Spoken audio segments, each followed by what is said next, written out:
بسم اللہ الرحمن الرحیم، میں محمد وسیم شہزاد اور آپ دیکھ رہے ہیں میرا پروگرام ڈیلی نیوز۔ دوستو، غزہ میں کارروائیوں میں شدت آ گئی ہے۔ امداد کے لیے قطاروں میں کھڑے لوگوں پر اسرائیلی نے ٹینکوں سے حملہ کر دیا ہے اور مشین گنوں سے فائرنگ شروع کر دی، جس کے نتیجے میں 95 افراد شہید ہو گئے جبکہ 130 افراد زخمی ہیں۔ ادھر دیر بلا میں مسلسل بمباری سے ایک گھروں پر راکٹ گرنے سے 15 افراد شہید ہو گئے جبکہ متعدد زخمی ہو گئے۔ حملہ اس وقت کیا گیا تھا جب لوگ آٹا لینے کے لیے لائنوں میں کھڑے تھے اور اسرائیلی فوج نے مشین گنوں سے فائرنگ کھول دی۔ یہ اسرائیلی فوج کا چھٹا حملہ ہے جو اس وقت شروع کیا گیا جب وہ لائنوں میں لگے امداد کے منتظر تھے۔ دوستو، غزہ میں اس وقت غذائی ضروریات کی شدید قلت ہے۔ وہاں پر لوگوں بہت زیادہ متاثر ہیں۔ وہاں پر انتہائی شدید قسم کے حالات، برے حالات ہیں۔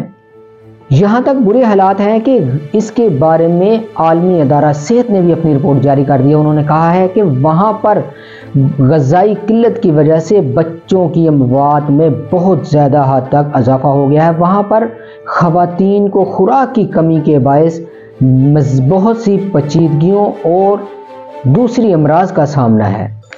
ڈاکٹرز نے مزید بتایا ہے کہ وہاں پر ہم 9 مولودوں کو مرتا ہوا دیکھ رہے ہیں، جس کی وجہ یہ ہے کہ خوراک کی کمی کے باعث ان کی گروتھ نہیں ہو پاتی اور وہ بچے وزن میں کم ہوتے ہیں، جس کی وجہ سے وہ پیدا ہوتے ہی یا پیدا ہونے سے پہلے ہی وفات پا جاتے ہیں، اور یہ سارا کچھ خوراک کی کمی کی وجہ سے ہو رہا ہے۔ دوستو، 7 اکتوبر سے شروع ہونے والی اس جنگ میں اب تک 32,226 افراد خواتین نوجوان شہید ہو چکے ہیں جبکہ 74,518 افراد جو ہیں اس وقت تک زخمی ہو گئے ہیں۔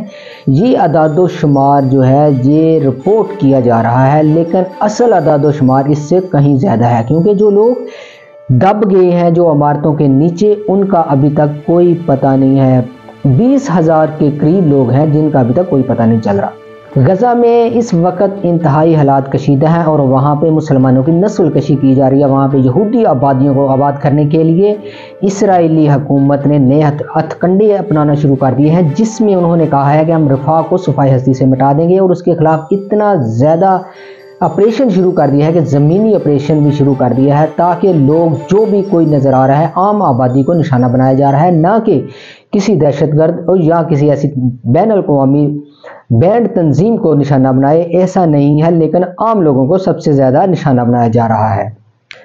اور یہ سارا تماشا دیکھ رہی ہے دنیا، تمام دنیا کے لوگ، اور وہ اسلامی ممالک کے سربراہان اور افواج کے سربراہان جن کی اسلامی حکومت ہے، وہ سارا کچھ یہ دیکھ رہی ہیں، لیکن انہوں نے کبوتر کی طرح آنکھیں بند کی ہوئی ہیں۔ وہ یہ نہیں دیکھ پا رہے کہ مسلمانوں پر یہ تشدد ہو رہا ہے، جیسے پہلے یہ سارا عراق پہ ہوا، ایران پہ، پھر اس کے بعد جتنے بھی مصر، جتنے بھی ملک ہیں، شام، اردن، یہاں پہ سب کے ساتھ، افغانستان کے اندر بھی مسلمانوں کے ساتھ نسل کشی کرنے کی کوشش کی گئی اور بہت سے تباہ و برباد کر دیا علاقوں کو، اور آج غزہ چیخ چیخ کے پکار رہا ہے۔ 95%